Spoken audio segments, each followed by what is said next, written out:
V9 news ધારી ચેનલમાં આપનું હાર્દિક સ્વાગત છે। જોઈએ આજના મહત્વના સમાચાર। Amreli breaking news. અમરેલી જિલ્લામાં અકસ્માતની ઘટના સામે આવી છે। લીલિયાથી સનાળિયા જતી એક છકડો રિક્ષા અચાનક પલટી મારી જતા ગંભીર અકસ્માત સર્જાયો હતો। આ અકસ્માતમાં એક વ્યક્તિનું કરુણ મોત થયું છે। મૃતકની ઓળખ દેવાભાઈ કાનાભાઈ બતાડા ઉંમર 60 વર્ષ તરીકે થઈ છે। જ્યારે અકસ્માતમાં રિક્ષા ચાલક સહિત અનેક મુસાફરો ઇજાગ્રસ્ત થયા હોવાનું જાણવા મળ્યું છે।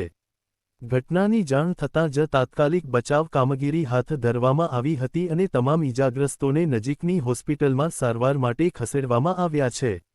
હાલમાં છકડો રિક્ષા પલટી જવાનું ચોક્કસ કારણ અકબંધ છે। પોલીસ દ્વારા સમગ્ર મામલે વધુ તપાસ હાથ ધરવામાં આવી રહી છે। મારા ગામની રિક્ષા ખારાથી લીલિયાથી ખારા જતી હતી।